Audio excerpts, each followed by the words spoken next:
Students, now coming to our next topic, which is equivalent fraction.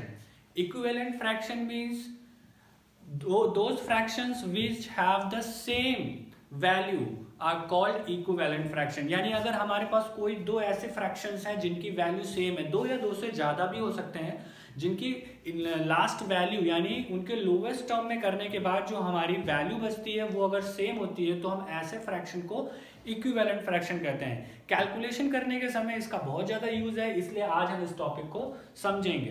तो सबसे पहले initially suppose we are going to take a fraction. Suppose मैंने कोई एक fraction randomly fraction ले लिया, अब हम इसके इक्विवेलेंट फ्रैक्शन कैसे निकालेंगे।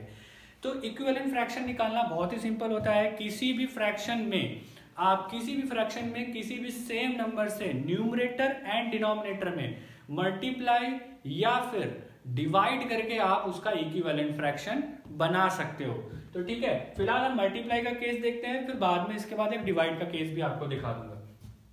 तो अगर मान लीजिए इसके हमें दो इक्विवेलेंट फ्रैक्शन लिखने हैं, तो हम इसका फर्स्ट इक्विवेलेंट फ्रैक्शन कैसे बनाएंगे।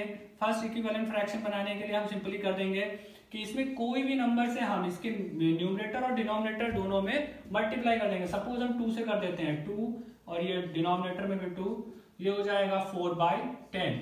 यानी हम ये कह सकते हैं कि 2/5 का 4/10 एक इक्विवेलेंट फ्रैक्शन है।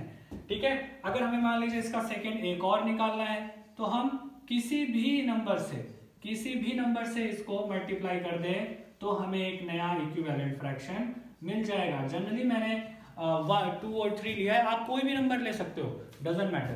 तो ये हो जाएगा 6/15। यानी यहां से हमें पता चला कि 2/5, 4/10 एंड 6/15 ये सारे के सारे इसके इक्विवेलेंट फ्रैक्शंस हैं। और मैंने जैसे कि स्टार्टिंग में कहा कि इनकी वैल्यू सेम आती है। वैल्यू का मतलब ये है कि जब आप इसको, अगर आप रफली इसको चेक करोगे तो आप देखोगे इसको जब आप लोवेस्ट टर्म में ले जाओगे तो यही वैल्यू आ जाएगी।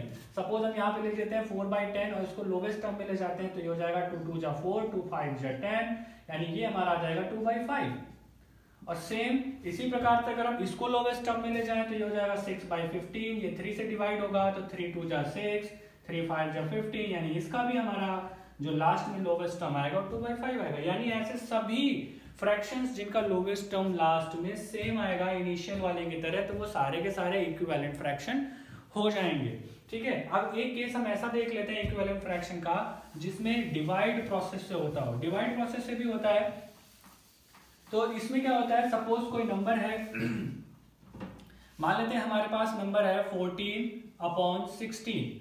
ये हमारे पास एक फ्रैक्शन है, इसके हमें इक्विवेलेंट फ्रैक्शन निकालने हैं। तो देखो पहली चीज तो ये जान लो कि सिंपली आप इसको मल्टीप्लाई प्रोसेस से इसके बहुत सारे इक्विवेलेंट फ्रैक्शन निकाल सकते हो, लेकिन इसका एक डिवाइड प्रोसेस से भी आप जो आपका इक्विवेलेंट फ्रैक्शन निकाल सकते हो उसको हम देखेंगे कैसे। जैसे किसी भी सेम नंबर से इसमें हम न्यूमरेटर में या डिनोमिनेटर में सेम नंबर से डिवाइड करने से हम उसका इक्विवेलेंट फ्रैक्शन बना सकते हैं। जैसे मान लेते हैं इसका इक्विवेलेंट फ्रैक्शन हो जाएगा,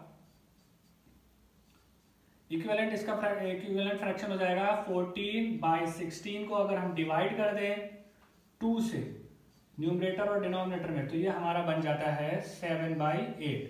तो 7/8 भी 14/16 का एक इक्विवेलेंट फ्रैक्शन होगा। ऐसे ही आप बड़े बड़े बहुत सारे फ्रैक्शंस को लेके इनको सॉल्व कर सकते हो और इसमें आपको पता चल जाएगा कि इससे हम कैसे इक्विवेलेंट फ्रैक्शंस को निकालते हैं। Okay students, and now you can check out this for the practice of equivalent fractions.